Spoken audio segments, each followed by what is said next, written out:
Assalamualaikum warahmatullahi wabarakatuh. Perkenalkan, nama saya Muhammad Aryansyah. Saya berasal dari Sulawesi Tenggara, tepatnya di Kota Kendari. Nomor absensi saya itu nomor 30. Pada kali ini saya akan menjelaskan kegiatan perlindungan hutan dari penyakit tanaman hutan. Maksud dari pengendalian penyakit tanaman adalah untuk memperbaiki kuantitas dan kualitas hasil produksi tanaman yang kita usahakan.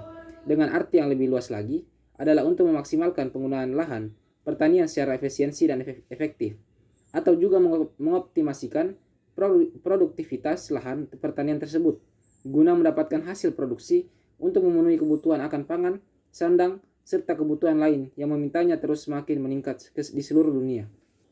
Tujuan dari pengendalian penyakit tanaman tersebut adalah untuk mencegah terjadinya kerugian ekonomis serta menaikkan nilai hasil produksi dari tanaman yang kita usahakan.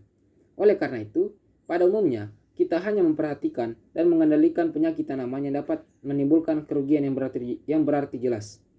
Pada modul ini, pengendalian terhadap penyakit dikelompokkan menjadi 5, yaitu: yang pertama, pengendalian melalui bercocok tanam. Pengendalian penyakit dengan prinsip pengendalian secara bercocok tanam adalah menciptakan kondisi ekosistem tidak sesuai untuk kehidupan dan perkembangbiakan penyakit tanaman. Sesuai untuk kehidupan dan perkembangbiakan penyakit tanaman, sehingga dapat mengurangi laju peningkatan populasi penyakit. Selain itu juga menciptakan kondisi lingkungan yang sesuai untuk perkembangan musuh alami. Pengendalian penyakit secara bercocok tanam merupakan tindakan preventif atau pencegahan sehingga harus dilakukan jauh-jauh sebelum ada serangan penyakit. Salah satu contoh pengendalian adalah sanitasi dan eradikasi. Sanitasi artinya membersihkan sisa-sisa atau bagian-bagian tanaman setelah panen. Sisa-sisa atau bagian-bagian tanaman tersebut seringkali dijadikan sebagai: pertama, tempat berlindung; kedua, tempat berkembang biak; ketiga, tempat tinggal sementara sebelum tanaman utama ditanam kembali. Dengan melakukan sanitasi berarti kita telah mengurangi populasi awal dari hama tersebut, sehingga kerusakan yang ditimbulkan pada tanaman berikut menjadi berkurang. Jadi, sanitasi dapat dilakukan terhadap: yang pertama, sisa-sisa tanaman yang masih hidup; yang kedua, bagian-bagian tanaman yang terserang hama; yang ketiga, sisa-sisa tanaman yang telah mati; yang keempat, bagian tanaman yang jatuh atau tertinggal pada permukaan. Yang kedua, pengendalian melalui lingkungan. Pengendalian penyakit melalui lingkungan adalah menciptakan lingkungan yang tidak cocok untuk patogen penyebab penyakit tetapi cocok untuk tanaman inang.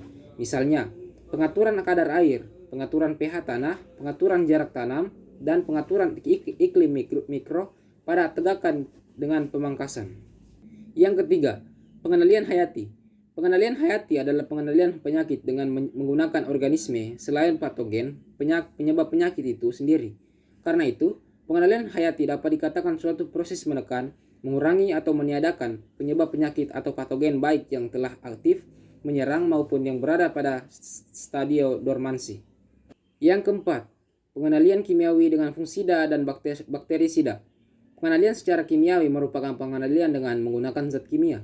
Pengendalian ini biasanya dilakukan dengan menyemprotkan zat kimia pada bagian tumbuhan. Pengendalian ini sering dilakukan oleh petani. Oleh karena itu, pengendalian secara kimiawi sering dimasukkan ke dalam langkah pemberantasan penyakit. Penggunaan pestisida kimia untuk pengendalian penyakit sangat jelas tingkat keberhasilannya.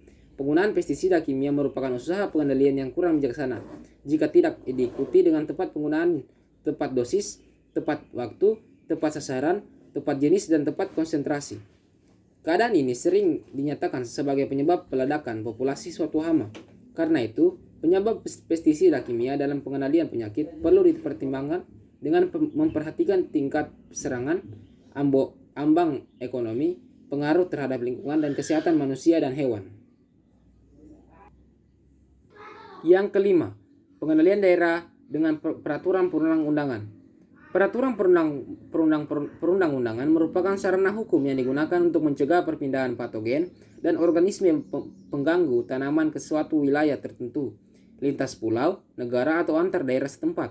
Pengendalian ini menyangkut aspek-aspek hukum yang berkaitan dengan pelanggaran, embargo, dan pembatasan pemasukan komoditi perhutanan dan tanaman hutan yang dapat mengandung organisme pengganggu tumbuhan tertentu dari luar daerah atau luar negeri. Salah satu contoh peraturan perundang-undangan adalah Peraturan Pemerintah Nomor 6 Tahun 1995 tentang Perlindungan Hutan. Peraturan tersebut bertujuan untuk melindungi tanaman dari serangan organisme pengganggu tumbuhan terhadap tanaman dapat menimbulkan kerugian yang dapat mengganggu tingkat produksi budidaya tanaman, sehingga perlu ditempuh berbagai upaya untuk melindungi tanaman dari serangan organisme pengganggu tumbuhan serta upaya yang ditempuh untuk melindungi tanaman dari serangan organisme pengganggu tumbuhan harus dilakukan secara efektif dan aman agar tidak membahayakan keselamatan manusia, kemampuan sumber daya alam maupun kelestarian lingkungan hidup, serta dapat mempertahankan dan meningkatkan produksi budidaya tanaman. Sekian dari saya. Mohon maaf apabila ada kekurangan dalam berkata-kata. Saya tutup. Wabillahi taufiq wal hidayah. Wassalamualaikum warahmatullahi wabarakatuh.